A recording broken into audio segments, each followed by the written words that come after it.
നമസ്കാരം. ഇന്ന് എനിക്ക് സന്തോഷമുള്ള ഒരു ദിവസമാണ്. ഞാൻ സാംസങ് കമ്പനിക്കെതിരെ ഒരു കേസ് കൊടുത്തു. എൻ്റെ ഇതിന് മുമ്പുള്ള ഒരു മൊബൈൽ ഉണ്ടായിരുന്നു, S22 അൾട്ര. ഞാൻ 1,19,000 രൂപയ്ക്ക് 2022 വാങ്ങിച്ചതാണ്. അതിൻ്റെ ഡിസ്പ്ലേ പോയി, ഡിസ്പ്ലേ കേടായി.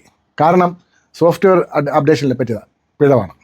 സോഫ്റ്റ്വെയർ അപ്ഡേഷൻ വരുമ്പോൾ ഭൂരിപക്ഷം മൊബൈലുകളുടെയും ഡിസ്പ്ലേ വരവീഴുക, കേടാകുക അത് സാധാരണമാണ്. പലരും സ്വന്തം കാശ് കൊണ്ട് ഡിസ്പ്ലേ മാറും. ഞാൻ 23,600 രൂപ കൊടുത്ത് ഡിസ്പ്ലേ മാറി. എന്നിട്ട് ഞാൻ പത്തനംതിട്ട കൺസ്യൂമർ കമ്മീഷനിൽ കേസ് കൊടുത്തു. കേസ് നടന്നു. വിസ്താരം എത്തുന്ന സമയമായപ്പോൾ സാംസങ് കമ്പനി സെറ്റിൽമെൻറ്റിന് തയ്യാറായി. എനിക്ക് 23,600 രൂപ സെറ്റിൽമെൻറ്റ് തുകയായി, എൻ്റെ ഡിസ്പ്ലേയുടെ തുകയായി എനിക്ക് തന്നു. നിങ്ങൾ ഓരോരുത്തരോടും ഞാൻ പറയുന്നത്, നമ്മൾ ഉപഭോക്താക്കൾക്ക് ഒത്തിരിയും അവകാശങ്ങളുണ്ട്. പണ്ടത്തെ പോലെയല്ല.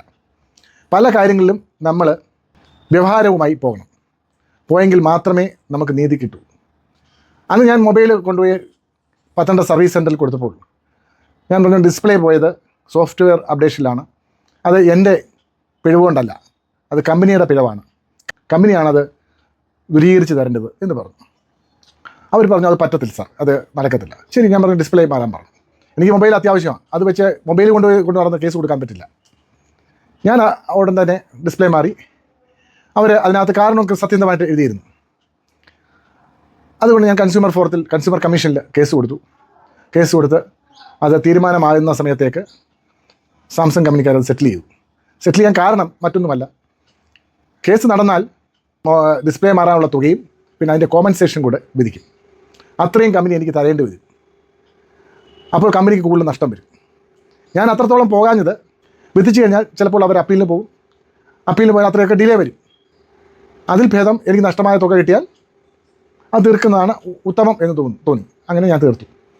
എന്തായാലും സന്തോഷമുണ്ട്. നിങ്ങൾ ഓരോരുത്തരും നിങ്ങളുടെയൊക്കെ മൊബൈലുകൾ ഈ അപ്ഡേഷനിൽ കേടുണ്ടാകുകയാണെങ്കിൽ അത് കൃത്യമായി നിങ്ങൾ മാറിയിട്ട് ആ ബില്ലുൾപ്പെടെ കൺസ്യൂമർ കമ്മീഷനിൽ കേസ് കൊടുക്കണം.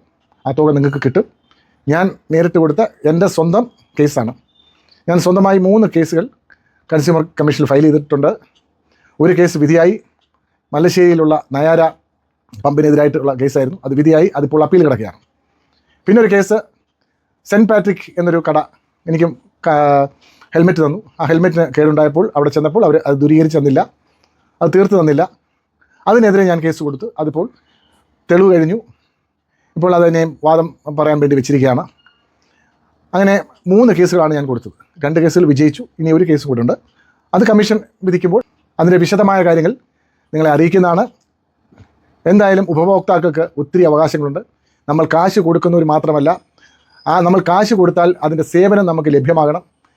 നമ്മുടെ അവകാശം നമ്മൾ നേടിയെടുക്കണം. അതിന് കോടതികളെ സമീപിക്കണം. കൺസ്യൂമർ കമ്മീഷൻ വളരെ അനായാസമായി സമീപിക്കാവുന്നതാണ്. വക്കീലന്മാർ ആവശ്യമില്ലാതെ സമീപിക്കാവുന്നതാണ്. പിന്നെ ഉള്ളത് കോംപ്ലിക്കേറ്റഡ് ആയിട്ടുള്ള കേസുകളൊക്കെ വക്കീലന്മാർ വെക്കുന്നതാണ് നല്ലത്.